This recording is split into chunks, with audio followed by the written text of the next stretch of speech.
Hi, so I wanted to do a video today about INTPs and 5 things that make them special, and as not necessarily a disclaimer, but just as information. I thought that I was an INTP for a while when I first encountered MBTI. That was the type that I came up with, and so for years I thought that I was one. So I really like INTPs. So anyway, as a disclaimer, I thought that I was an INTP for a while, so that might sway my opinions a little bit. But in any case, the first thing about INTPs that is cool, and it's not necessarily earth-shattering information, but they're walking encyclopedias about anything ranging from computer science and astronomy to anime and Lord of the Rings. And they tend to dive headfirst into topics where the amount of things that they can learn is essentially limitless. I've noticed that, because even with Lord of the Rings, there's really extensive lore to it, from what I understand with what Tolkien wrote. And it's not just Lord of the Rings and The Hobbit, there's other books as well. So, because INTPs often are primarily motivated by knowledge for knowledge's sake, it doesn't have to apply to the real world. They'll just gain as much knowledge from any amount of topics, especially if they're really interested in it. And they'll go down Wikipedia rabbit holes after a fleeting thought at 2 in the morning, and then the next day they'll be able to tell you about a species of tree frog that only lives in Peru or something like that. And because they're always constantly trying to learn new things, they're really good at Trivial Pursuit and pub trivia and Jeopardy. And the second thing is that they have kind of clumsy extroverted feeling because it's their last function, and this tends to make them endearing and awkward, but in kind of a good way, I think. And at least as they mature, because I think they learn how to tone it down in order to be more socially acceptable. But when INTPs are really young, when they're children, I don't think that they tend to spend very much time dealing with their emotions or the emotions of other people. And I think around the time puberty happens, it's this rush. It's that's a weird experience for everybody, but I think for INTPs in particular, it can be a lot to deal with. And then because it's their first time really, having these intense emotions a lot of the time, and it can make socializing in school pretty difficult for them. But as they mature, they kind of learn how to harness that and keep it at a socially acceptable level. And this often manifests as nervous laughter and self-deprecating humor. And the actor Jesse Eisenberg, I think he's a pretty good example of an INTP who happens to be famous, because if you watch pretty much any interview that he's ever done, he does that a lot. And so I think he's a good example of an INTP who just happens to be famous. I don't think that his personality has changed a whole lot from, before his fame.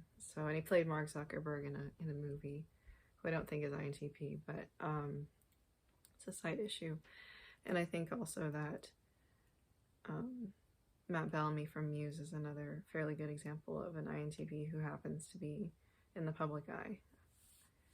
And the third thing is that they can be really good problem solvers, but especially in work or the corporate world in general, their ideas might not be taken seriously, or they might have trouble finding anybody that wants to listen to them, even though they might have a really innovative solution that nobody else has thought of before because of their TI, which is their own internal logical system. It's not bound by the set rules that a corporation might have or an industry might have.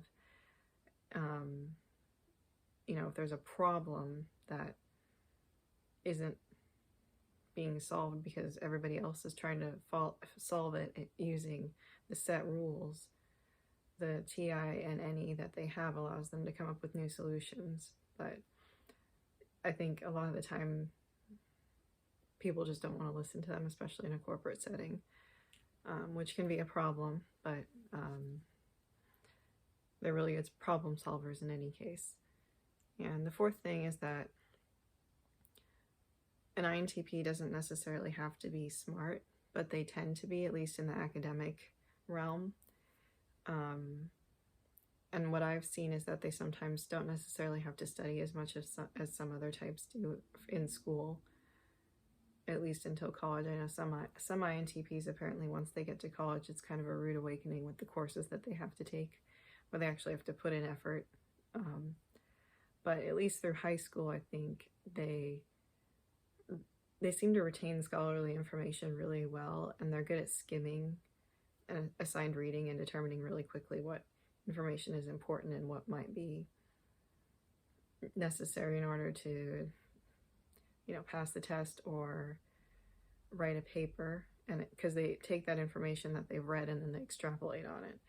And because of this, I think they tend to be kind of good BSers when it comes to essay writing in high school. If they're trying to do literary analysis or a history paper or something like that, they're really good at BSing based on what little information that they've read. And the fifth thing is that for other NE users in particular, they can be really good conversation partners for people that they're comfortable with and that they know well, because they're abstract and theoretical, and so they're happy to talk about aliens or other conspiracy theories, and it's not a weird topic for them, because they spend, like I said, they spend a lot of their time just gathering information from all kinds of places. They don't have to agree with it, but for them, they feel really fulfilled when they're constantly learning things. So they're happy to talk with other people about, abstract or fringe topics of any nature. They're perfectly happy with that.